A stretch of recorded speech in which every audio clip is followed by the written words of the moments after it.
आप देख रहे हैं पूर्विया टीवी और आइए हम आज बात करते हैं राष्ट्र निर्माण पार्टी के अध्यक्ष जी से कि देश और दुनिया में क्या चल रहा है। आइए बात करते हैं। सर अपना नाम वगैरह बताइए। आनंद कुमार, IPS ऑफिसर, अध्यक्ष, राष्ट्रीय अध्यक्ष राष्ट्र निर्माण पार्टी। आजकल बुलडोजर चल रहे हैं तो इस पे सियासत हो रही है, तो इस पे क्या कहेंगे आप? देखिए, यदि अतिक्रमण हो रहा है तो अतिक्रमण हटना चाहिए और इसलिए बुलडोजर चलना जरूरी है। परंतु दुर्भाग्य ये है कि बुलडोजर वहां चल रहे हैं जहां उनका कोई विरोध करने वाला नहीं है। जहां विरोध होता है वहां से बुलडोजर हट जाता है, वहां से पुलिस हट जाती है, वहां बुलडोजर नहीं चल पाता।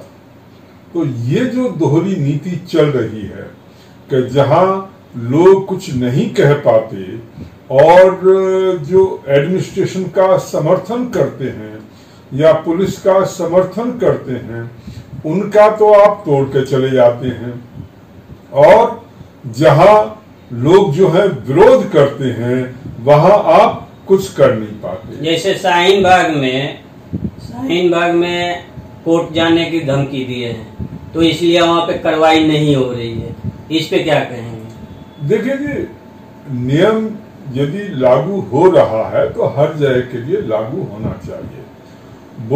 अतिक्रमण यदि शाहीन बाग में है तो वो अतिक्रमण भी वहां से हटना चाहिए।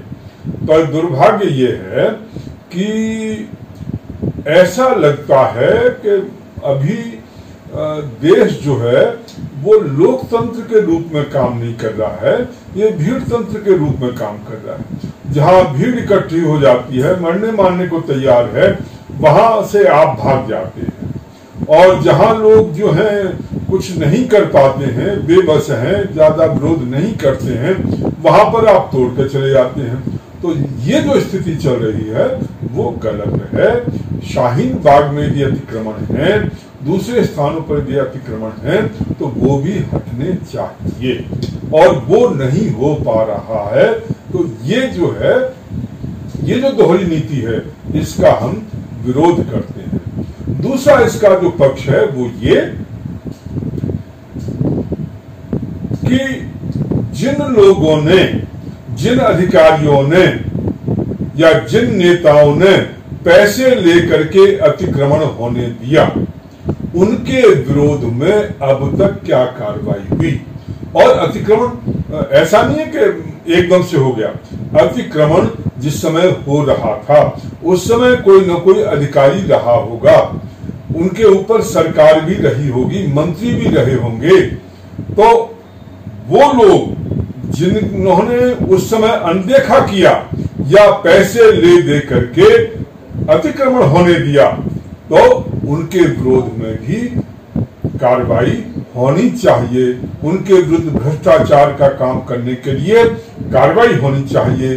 परंतु दुर्भाग्य ये है, वो उस समय भी पैसा लेते थे और आज भी अतिक्रमण के तोड़ने के नाम पर पैसा लेते हैं। तो ये दोनों तरह से उनके हाथ में जो लड्डू है उनके खिलाफ भी सरकार को, या जो भी केंद्र सरकार है या जो भी अधिकारी हैं, जो भी जिम्मेदार हैं, उनको देखने की आवश्यकता है। आप कहना चाहते हैं कि अफसरशाही जो है वो भ्रष्ट है, उस पर कार्रवाई होनी चाहिए। तो क्या आपकी पार्टी आती है तो क्या उस पर आप कार्रवाई करेंगे?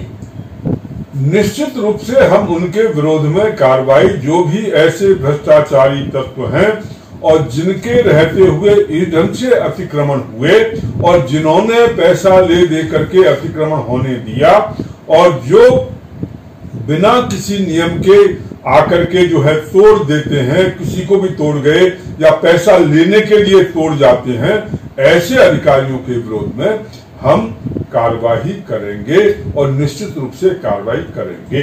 ये भी देखा गया कि वहाँ पे कार्रवाई करने से पहले मंदिर के सामने से अतिक्रमण हटाया गया, हिंदुओं के एक दो पहले दुकान तोड़े गए, फिर कार्रवाई हुई, तो इस पे क्या कहेंगे? देखिए, वो ये इनकी अपने आप को कमजोर समझते हैं। वो मस्जिद के सामने यदि अतिक्रमण है तो सीधे जा नहीं सकते, तो इसलिए जो है पहले मंदिर का तोड़ेंगे, और जिससे उनके ऊपर ये आरोप न लगे कि साहब आप जो है भेदभाव कर रहे हैं। पहले हिंदुओं का तोड़ेंगे तो अब जाकर के फिर उनके पास जाएंगे। तो ये कुछ नहीं है, ये जो है केवल अपनी कमजोरी को ढकने का एक प्रयास मात्र है। मतलब प्रशासन सक्षम नहीं है, डरता है, और इसलिए उस डर को वो करने के लिए या अपने आप को निष्पक्ष दिखाने के लिए पहले हिंदुओं का तोड़ेंगे, उसके बाद जो है उनका तोड़ेंगे। तो ये कोई तरीका नहीं है। दिल्ली और पंजाब पुलिस खेल रहे हैं, क्या इस पे क्या कहेंगे आप? देखिए जी, बड़ा दुर्भाग्यपूर्ण है। ऐसा लगता है कि पुलिस न होकर के प्राइवेट आर्मी बन गई है, जो जिस ढंग से चाहे वो उनका उपयोग कर सकता है। और सबसे बड़ी बात यह है, अरविंद केजरीवाल शायद बहुत दिनों से पुलिस के उसमें थे कि पुलिस उनके अंतर्गत होनी चाहिए। वो दिल्ली में पुलिस को अपने अंतर्गत चाहते थे। खैर, यहाँ पर उनको ऐसा होने नहीं दिया। अब पंजाब में उनका सीएम आ गया, तो वो समझते हैं कि पुलिस उनके कंट्रोल में है। ये बड़ा अजीब सा तरीका है कि जहां कहीं जो भी उनके अपने विरोधी हैं, किसी ने कोई उनके खिलाफ स्टेटमेंट दिया, उनके खिलाफ पंजाब पुलिस के माध्यम से वो कार्रवाई करा रहे हैं। कुमार विश्वास ने एक स्टेटमेंट दे दिया, पंजाब पुलिस जो उनके घर पहुंच गई। फिर जो है ये बग्गाजी जो है, उनके खिलाफ जो उनको गिरफ्तार करके ले गई। ये क्या तमाशा है कि जो यदि कोई आपके विरोध में स्टेटमेंट दे दे तो आप गिरफ्तार करा देंगे।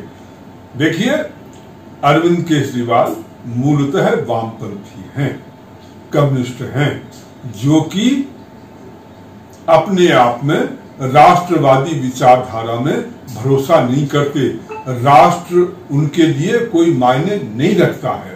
उनके लिए सर्वहारा वर्ग ही जो है सबसे इंपॉर्टेंट होता है। और इसलिए जब कुमार विश्वास कहते हैं कि जब मैंने उनसे कहा, अरविंद केजरीवाल जी से, कि भाई आप जो है खालिस्तानियों के साथ संपर्क मत रखो, और उसमें जो वो कहते हैं कि जी खालिस्तान अलग बन जाएगा तो क्या है, हम उसके प्रधानमंत्री बन जाएंगे, उससे उनका जो चिंतन का तरीका है वो हमारे सामने आता है। अर्थात उनके लिए राष्ट्र जो है इंपॉर्टेंट नहीं है। और इसीलिए जितने लेफ्टिस्ट जो आंदोलन हैं वो ये मान करके चलते हैं कि ये हिंदुस्तान एक राष्ट्र नहीं है, भारत एक राष्ट्र नहीं है, ये अनेक राष्ट्रों का एक समूह है। और इसलिए वो कश्मीर का भी समर्थन, सेपरेट करने के लिए पृथक कश्मीर की डिमांड का समर्थन करते हैं, वो पृथक नागालैंड की डिमांड का समर्थन करते हैं, और भी जहां कहीं इस ढंग की डिमांड होती है उन सब का वो समर्थन करते हैं। इसलिए मैं कहना चाहता हूं, ये जो पुलिस खेल रहे हैं ये बहुत दुर्भाग्यपूर्ण है। और पुलिस को अरविंद केजरीवाल जी अब ये समझ रहे हैं कि उनके हाथों की कठपुतली है, प्राइवेट आर्मी की तरह से है, और उससे वो जो चाहें सो कर सकते हैं। एक बात उससे स्पष्ट हो गई है कि वो व्यवस्था परिवर्तन बिल्कुल उनका कोई वो उद्देश्य नहीं है। भ्रष्टाचार खत्म करना ये बिल्कुल उनका कोई उद्देश्य नहीं है। और देखो, इसके लिए जो पुलिस अधिकारी भी चुना गया, जो सस्पेंड था पहले, जो करप्शन के चार्जेस में सस्पेंड था और इधर की अवांछित गतिविधियों में था, उस आदमी को रीस्टेट करके और उसको इस काम में लगाया गया। अर्थात वो भी जैसे महाराष्ट्र में वो जो एक अधिकारी था जो सस्पेंड हो चुका था, बर्खास्त भी हो चुका था, उसको फिर लगाया गया और उसके माध्यम से सारे उल्टे सीधे काम होते थे। वही खेल भगवंत मान और अरविंद केजरीवाल पंजाब में खेल रहे हैं, और उनके निर्देशों पर ये सारी कार्रवाई, अवैध कार्रवाई एक प्रकार से हो रही है, जो कि बहुत दुर्भाग्यपूर्ण है। और राष्ट्रवादी पार्टी इसकी निंदा करती है, और जब भी मौका मिलेगा हम इसका विरोध करेंगे। धन्यवाद बात करने के लिए। धन्यवाद।